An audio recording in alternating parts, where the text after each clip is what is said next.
Insperity presents the Small Business Advocate Show with Jim Blasingame, brought to you by FedEx, CareerBuilder.com, and Palo Alto Software. This is a copyrighted production of Small Business Network, Inc., all rights reserved.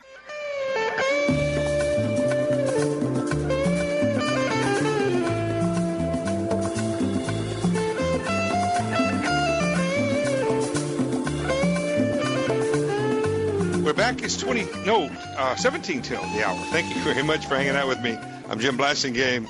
My website is smallbusinessadvocate.com. Thanks for going there and using it to your advantage. We got lots of stuff there. We'll help you with your small business, whatever you're doing with it, whether you're buying, selling, hiring, firing, starting, running, shutting it down, whatever you're doing, taking on partners, getting rid of partners. We got something that we've done there that over the last 13 and a half years that we've either said or written that you can find and will help you.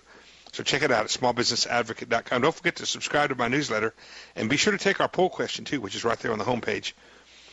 We're having a great visit with our good friend Tony Paradiso, the author of The Management Minefield. We're talking about working with the other generations. And Tony, we were saying when we went to the break that we're in a time when we've got, there still are people who are older than us working out there. The generation is older than my generation, the boomers, still in the marketplace. We got the boomers, we got Gen X, we got Gen Y. We got fully 4 generations of people at least in the marketplace, competing in the marketplace. And I'll tell you something, Tony, I don't know about you, but I don't really plan to ever retire. I know that sounds weird to some people, but I like working. I mean, I plan to be in the marketplace as long as I live. Yeah, I'm with you. I have no desire to retire. I want to be able to kind of craft my work around, a more balanced lifestyle. But, I can't ever envision myself not working. Yeah, and I think a lot of people in our generation are like that, Barry. Tony, and Barry was last hour. Tony, because, and so I think is that going to create a conflict with the younger generation, you think? I don't think so. Or is it going to help them because they won't have to support us as much?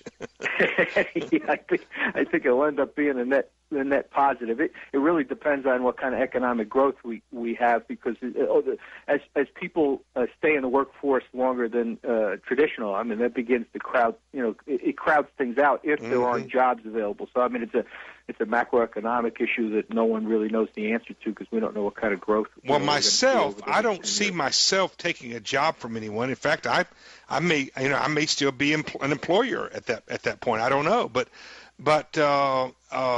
that's the beauty of a free market economy, Tony. The beauty is that we can carve our own little niche into this economy, can't we?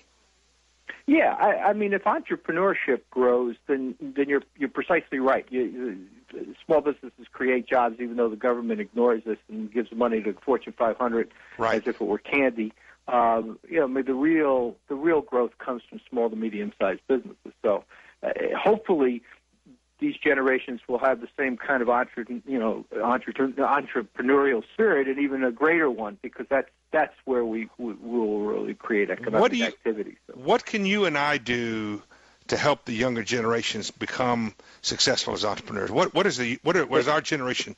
What should we be doing? I think they have to make that decision on their own. I'm looking at this as the perspective of them being part of a workforce. If they get the entrepreneurial bug, I think that's great. I think you just do that just by setting examples and explaining opportunities. And the biggest hurdle in becoming an entrepreneur is giving up the so-called security of that weekly paycheck, which really isn't security at all. But people feel kind of more secure when they have a job versus having to fend for themselves. So once you get over that psychological hump, I think anyone can go out on their own and start a business, whether it's a consulting business or any other business. But in terms of hiring these people and having them part of the workforce, it's critical to understand the way they think. Otherwise, you're just going to be at loggerheads, right? I mean, this is a generation that kind of grew up getting trophies for participation. Right, not for winning. Well, see, that's the thing. Now, here's an interesting point that you're making. A lot of people have been on my show and talked about what the older generations need to do to understand the younger generation. But I think that there's plenty of reason to talk about to the young people about how to work with the older folks. I mean, we've got to meet in the middle, don't we, Tony? I mean, we've got to. Well, I think that I wonder if the older generations haven't gotten intimidated by the younger generations. What do you think? You know, it's funny.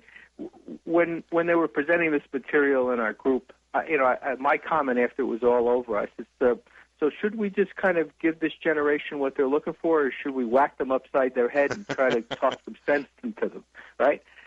But we're getting a little long in the tooth, so we think differently. But think back when you were 20 and somebody that was 50 or 60 trying to impart wisdom. How open were we? I listened to them. I listened to them. You may have been the. I mean, I had my own idea. Right? I had my own ideas, but I always felt like I was learning. This is where I think things are different now. When you and I were coming up, we didn't know much when we came into the marketplace. We had to learn everything.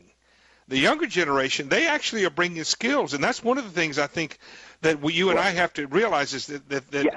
they're bringing skills to the table that you and I didn't have when we were 22 years old. Well, yes and no. They bring technology skills. That's it. So they're all technology savvy, and we need to leverage that. That's my point. That's something that we didn't necessarily possess. Right. But whether they possess skills in terms of understanding how business works. I didn't say that they brought experience and wisdom. That's what they've got to learn from the guys with the gray hair. Hold on to that thought, Tony. We're going to take a quick break, folks. We're going to come back and debate this some more with our good friend Tony Paradiso. His book is called The Management Minefield. Tony, give us your website, please.